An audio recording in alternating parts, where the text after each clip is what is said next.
Coming up on today's episode.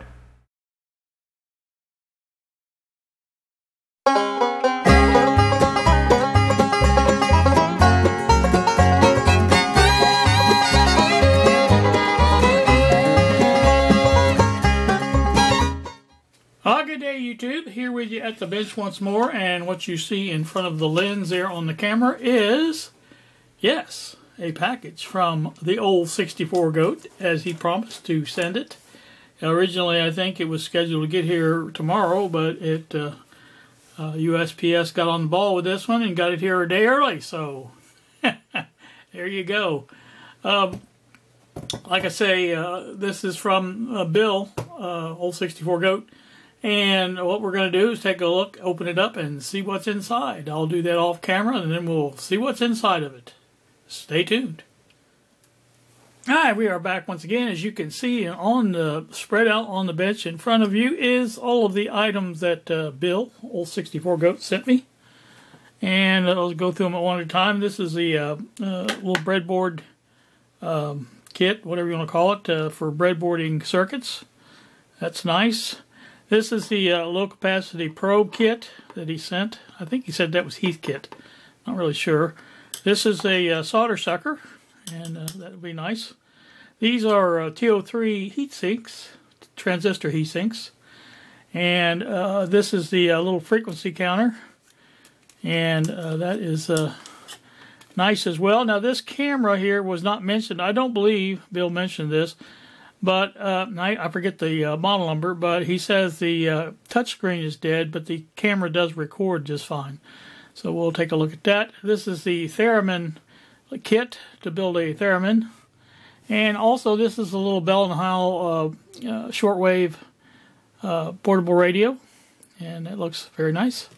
And I want to thank Bill very much for this stuff. And he had mentioned when he had made his video that I could give away things to Bob if I wanted to. And I think Bob has made mention of the fact of the things that he would like to have, and I have said no problem with that. I'm not going to go into what things they were or anything like that. But again, I will, next time I ship something to Bob, I will ship him the items that he requested. And again, that's kind of like Bill paying it forward. You know what I'm saying? You basically get something, you pay it forward. So that's the way that works. Not much else going on here at the DERB compound. I put away the other boom box, or I didn't put it away. I put it up on the shelf, as they say. And it is ready to go whenever I get time to order parts for the cassette drive and get to work on that. In the meantime, I have, and you can't see it, but I have brought the RCA boombox in here to work on next, and that's going to be done. And I had another video, I believe, oh, the power supply. Now the power supply, I don't know exactly where it's at. I haven't checked lately, but I think it's getting pretty close. And like I said, once it gets here, I can go ahead and get that. Now I did buy another transformer. This one popped up on eBay, and I'll pop it up on the screen so you can see it. This one is basically the same kind as the one I used in the other power supply, a core transformer. But this one has almost, well, it's over 7 amps. And I thought, you know, for the price they were wanting, like I said, I'll put that up on the screen if I haven't already. But for the price that they were wanting for that, that's just too good to pass by. I paid, I think, around $16 shipped for it. So I went ahead and bought one of them. I had told Bob that they had 2 of them and asked him if he wanted one, and he never did make mention if he bought one or not. But like I said, he's already got a power supply, so it's not a big deal to him, I'm sure. But I thought, well, it'd be perfect to use with that new power supply board coming in, and that way I can check into seeing.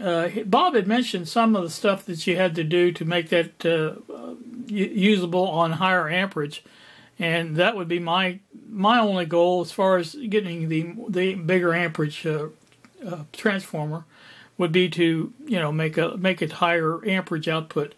Like I said, 3 amps is good, or whatever that is rated for. I can't remember, 2 amp maybe is good, but 5 amps is better. So, you know, that's the way I look at it. And so again, I may try to do that. I will be building another power supply case for it with the 3D printer, obviously.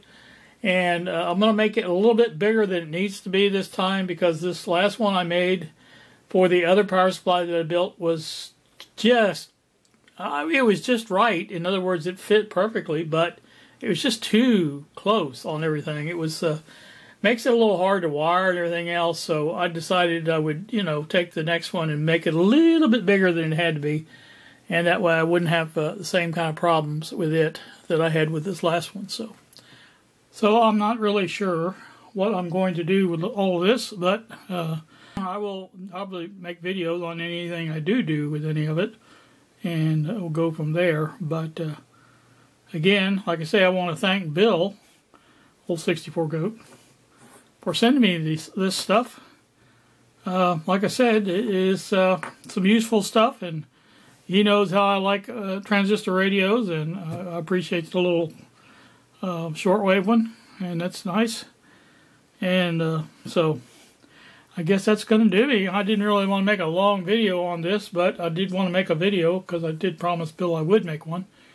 And so I have done so now, and I think everybody can see that the stuff arrived just fine. And again, very, very nice of Bill to do that. So appreciate it, and you guys have a great day. Thank you so very much for watching, and we will